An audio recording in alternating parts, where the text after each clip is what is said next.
पंचाक्षर मंत्र की महत्ता। ब्रह्मा और विष्णु द्वारा भगवान शिव की स्तुति तथा उसका अंतर्ध्यान। ब्रह्मा और विष्णु ने पूछा, प्रभु सृष्टि आदि 5 कृत्यों के लक्षण क्या हैं? यह हम दोनों को बताइए।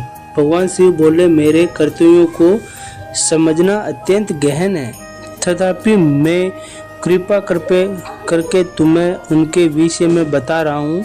ब्रह्मा और अच्युत, सृष्टि पालन, संहार, तिरोभाव और अनुग्रह, यह 5 ही मेरे जगत संबंधी कार्य हैं, जो नित्य सिद्धि ही संसार की रचना का जो आरंभ है उसी का सर्ग या सृष्टि कहते हैं। इससे पालित होकर सृष्टि का स्थिर रूप से रहना ही उसकी स्थिति है, इसका विनाश ही संहार है।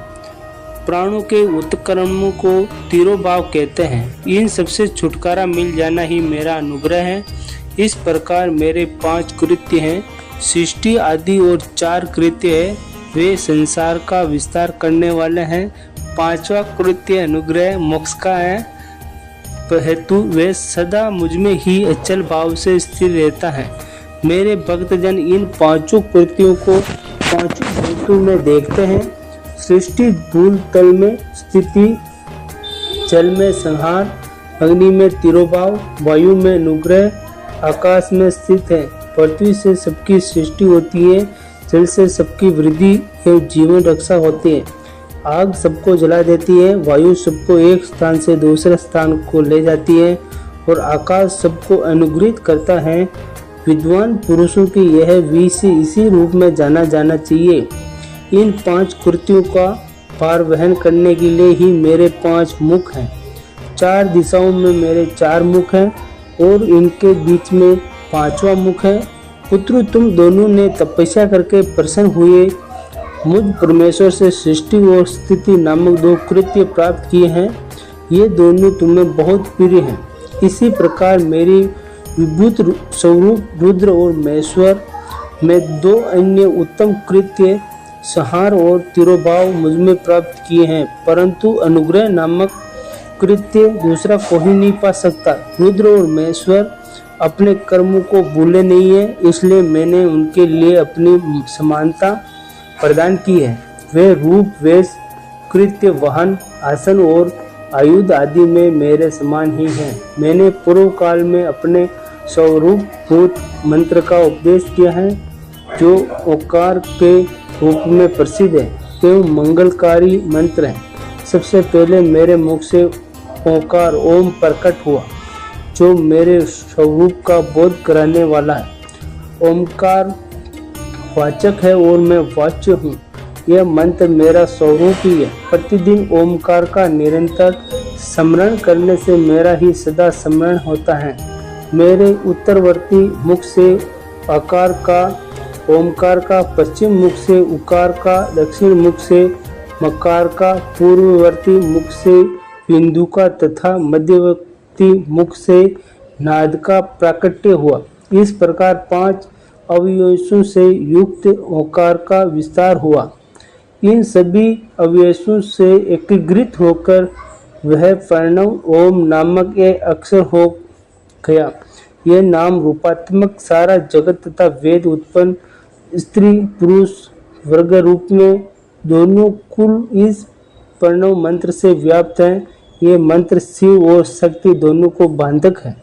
इसी से पंचाक्षर मंत्र की उत्पत्ति हुई है, जो मेरे सकल रूप का बोधक है। वह अकारादि कर्म से और मकारादि कर्म से प्रकाश में आया है। ओम नमः शिवाय, यह पंचाक्षर मंत्र है। इस पंचाक्षर मंत्र से मातृका वर्ण प्रकट हुए, जो 5 वेद वाले हैं। इसी से शिरोमणि सहित त्रिपदा गायत्री का प्राकट्य हुआ। इस गायत्री से संपूर्ण वेद प्रकट हुए, और उन वेदों से करोड़ों मंत्र निकलते हैं। उन मंत्रों से भिन्न भिन्न कार्यों की सिद्धि होती है, परंतु इस प्रणव व पंचाक्षर से संपूर्ण मनोरथ की सिद्धि होती है। इस मंत्र समुदाय से भोग और मोक्ष दोनों सिद्ध होते हैं। मेरे सकल स्वरूप से संबंध रखने वाले सभी मंत्रराज साक्षात भोग प्रदान करने वाले और शुभ कारक मोक्ष प्रद हैं।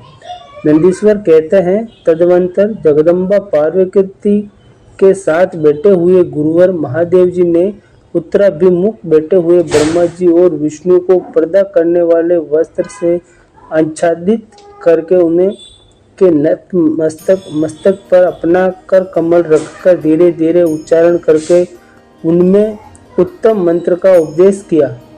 मंत्र तंत्र में बताई हुई विधि के पालन पूर्वक 3 बार मंत्र का उच्चारण करके भगवान शिव ने उन दोनों शिष्यों को मंत्र की दीक्षा दी। फिर उन शिष्यों ने गुरु दक्षिणा के रूप में अपने आप को ही समर्पित कर दिया और दोनों हाथ जोड़कर उनके समीप खड़े हो उन देवेश्वर जगत गुरु का स्तवन किया।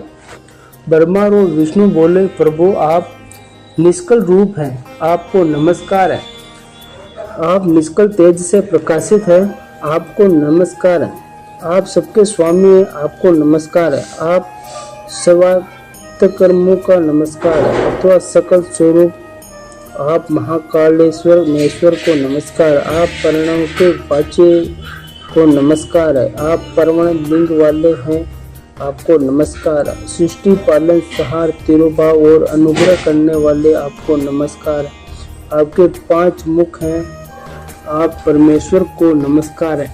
पंच ब्रह्मा स्वरूप 5 कृत्य वाले, आपको नमस्कार है। आप सबकी आत्मा है, ब्रह्म है, आपके पूर्ण और सत्य अनंत है, आपको नमस्कार है। आपको सकल और निष्कल 2 रूप है, आप सदगुरु एवं शंभु है, आपको नमस्कार है। इन पद्यों द्वारा अपने गुरु महेश्वर की स्तुति करके ब्रह्मा और विष्णु ने उनके चरणों में प्रणाम किया। महेश्वर बोले, अर्धा नक्षत्र से युक्त चतुर्दशी को परमण का जाप किया जाए तो यह अक्षय फल देने वाला होता है। सूर्य की संक्रांति से युक्त आद्रा नक्षत्र में एक बार किया हुआ प्रणव जप कोटि गुने जप का फल देता है। मृगशिरा नक्षत्र का अंतिम भाग तथा पूर्ण वर्षों का आदि भाग पूजा होम और तर्पण आदि के लिए सदा आर्द्रा के समान ही होता है। यह जानना चाहिए, मेरा या मेरे लिंग का दर्शन प्रभात काल में ही प्रातः और सुगंध महत्व के पूर्व काल में करना चाहिए। मेरे दर्शन पूजने के लिए चतुर्दशी तिथि निश्चित व्यापनी और प्रदोष व्यापनी लेनी चाहिए, क्योंकि परिवर्तनती तिथि से संयुक्त चतुर्दशी की ही प्रशंसा की जाती है। पूजा करने वालों के लिए मेरी मूर्ति तथा लिंग दोनों समान हैं। फिर भी मूर्ति की अपेक्षा लिंग का स्थान ऊंचा है, इसलिए मुमुक्ष पुरुषों को चाहिए कि वे वैर मूर्ति से भी श्रेष्ठ समझकर लिंग का ही पूजन करें। लिंग का आकार ओम मंत्र से वैर का है, पंचाक्षर मंत्र से है पूजन करना चाहिए। शिवलिंग का स्वयं ही स्थापना करके अथवा दूसरों की से भी स्थापना करवाकर हो गए। ओम नमः शिवाय। ओम